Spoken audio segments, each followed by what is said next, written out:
If your doctor has been unable to resolve your or your loved one's condition, please leave us a comment with a brief description. We will get back to you with current research information. Depression is chemical-based, my stroke and treatment prove it.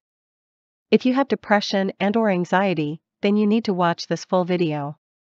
I had a stroke, which left me with horrible depression and debilitating anxiety. I conquered my depression and anxiety with one supplement available from many manufacturers at reasonable prices. It has helped many others that I have recommended it to. It might help you as well. There is a lot of media attention right now on a study from the University College London published July 20, 2022 in Molecular Psychiatry.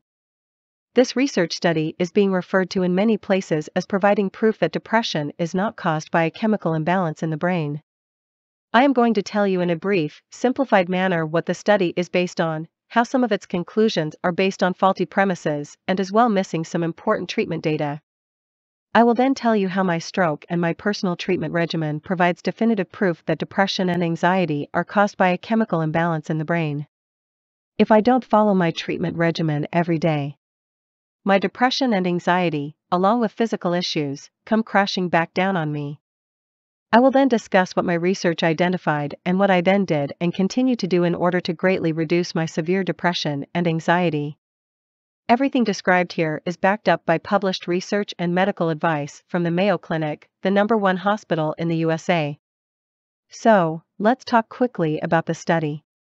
The study is really focusing in on two things: serotonin and drugs called selective serotonin reuptake inhibitors, or SSRI.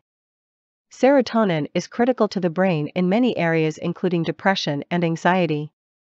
Serotonin is continuously being used up in the brain. SSRI medications are intended to help preserve serotonin within the brain for a longer period of time. The two big questions in the study include: 1. Does a decrease in serotonin in the brain lead to depression? And 2. Do SSRI antidepressants really help depression by increasing serotonin, or is it a placebo effect? There are two primary faults in the way the study has been done. The first fault in the study revolves around prior research investigating whether decreasing levels of serotonin in the brain will lead to increased depression. Is there a cause and effect relationship? Obviously, you can't open up someone's head and suck out all their serotonin. Instead, researchers place the study participants on a diet which is meant to deplete tryptophan, a natural amino acid in foods, from their diet. Tryptophan is converted by the body into serotonin. Unfortunately, these tryptophan depletion research studies have never been proved to effectively decrease serotonin in the brain. The studies also show little or no appreciable increase in depression. So, while these studies really don't decrease serotonin, the studies often conclude that decreased serotonin does not lead to increased depression. In other words, tryptophan depletion does not work to lower serotonin, and therefore the participants do not experience any kind of depression change. A useless collection of studies at their best. And, what about the question surrounding the success of SSRI antidepressant medications? These drugs have a spotty success rate and can cause more problems than they solve. I agree with the study's conclusions about the lack of sufficient evidence supporting the use of SSRI medications. Any perceived benefit may be the placebo effect. The second fault in the study is the authors completely ignoring the introduction of dietary tryptophan as a supplement to depressed patients. Instead of trying to prove that limiting tryptophan will reduce serotonin and increase depression, you should study people with depression and supply them with increased tryptophan. I ran into issues with several older doctors who spoke aggressively about not taking tryptophan. I researched this and found that back in 1990 the FDA called for nearly all supplies of the food supplement L-tryptophan to be removed from the market because of continuing reports linking its use to a sometimes fatal blood disorder. Upon further research, I found that the problem was not tryptophan but an unknown manufacturing contaminant. But, the damage to the reputation of tryptophan had already been done. And generations of doctors have been avoiding it ever since. By not including the addition of tryptophan as a dietary supplement in their study, the authors are missing the opportunity to show that increasing tryptophan intake and the resulting increase in serotonin can have a very positive effect on depression and anxiety. There are many studies showing that taking tryptophan resulted in, quote, significantly less depression and irritability and decreased anxiety, close quote. Now, here is a quick timeline of my issue and treatment that will clearly demonstrate how effective taking supplemental tryptophan can be for the management of depression, anxiety, as well as mental and physical limitations brought on by traumatic brain injury such as stroke. In June 2019, I started having balance, hearing, speaking, thinking problems, and many more strange physical issues. I went into an emergency room and passed a CAT scan of the brain and the fast stroke test. So, no stroke was found. Over the next week, I went to many doctors, including 2 neurologists. None could help me. After 2 weeks, my condition stabilized, but left me with many severe issues, including debilitating depression and anxiety.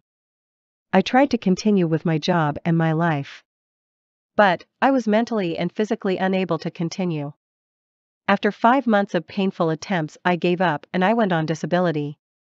I had collapsed on a plane, cried in front of my boss and my team, yelled at one of my senior employees, and was unable to perform in my business data processing management role. With so many doctors saying they could not help me, I knew I had to solve my own medical mystery. I started hunting on the internet for my symptoms. I found a Mayo Clinic article that described a cerebellum stroke with symptoms that matched my symptoms perfectly. I went back to my second neurologist and demanded they do an MRI of the brain. The MRI showed that I had a stroke in the right posterior cerebellum. The dead area was about the size of a large marble, 2.4 by 3 centimeters. A big hole in my cerebellum. Now, 7 months after my stroke, my depression and anxiety were at dangerous levels. One of my neurologists then decided to put me on a selective serotonin reuptake inhibitor, SSRI, antidepressant drug. I was told it would take 1 to 2 weeks to feel a benefit from this drug and 4 weeks to feel the full benefit. My doctor said I should keep taking it even if there were initial side effects. Almost immediately after starting the SSRI medication, my depression and anxiety skyrocketed to levels that were difficult to survive. I continued taking it for the full 4 weeks. At that point, I had to stop. I began a 3-week process to wean myself off of the SSRI medication. My depression and anxiety returned to their previously horrible and yet not dangerous levels. By this point, it had been 9 months since I had had the stroke. I couldn't sleep more than 2 hours a night and couldn't nap. I was totally exhausted along with the many other mental and physical issues from the stroke. Seeking any kind of relief, I began researching serotonin levels and the brain. I researched extensively and read about a chemical cycle in the human body that is called the tryptophan, serotonin, melatonin cycle. This is the body's conversion of tryptophan into serotonin followed by the conversion of serotonin into melatonin. I immediately ordered tryptophan from Amazon and began taking it very slowly. Initially, I was taking a 1-gram tablet per day. I saw no initial relief at that dosage. Eventually, I worked my way up to 4 grams a day and began sleeping soundly for the first time in 9 months.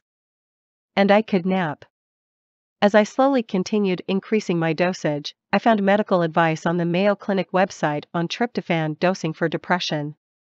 They said that an adult should take 8 to 12 grams per day, given in 3 to 4 equally divided doses. As I reached my current dosage, tryptophan was bringing excellent emotional relief and was also affecting my ability to think while improving my physical issues. To validate the dosage, I backed off taking tryptophan multiple times. Each time my symptoms would come crashing back on me within hours. So, the tryptophan improvements were working but were fleeting. Eventually, I worked my way up to a schedule of 13 to 16 grams a day. Like Mayo Clinic recommended, I take 4 grams in the morning and 3 grams every 4 hours throughout the day. Because of my stroke, I can easily forget to do something. So, I have alarms on my phone to remind me to take tryptophan. But, if I am unable to take it right then, I can quickly forget that dose. If I do miss a dose of tryptophan, then my wife can actually see the physical sag in my body.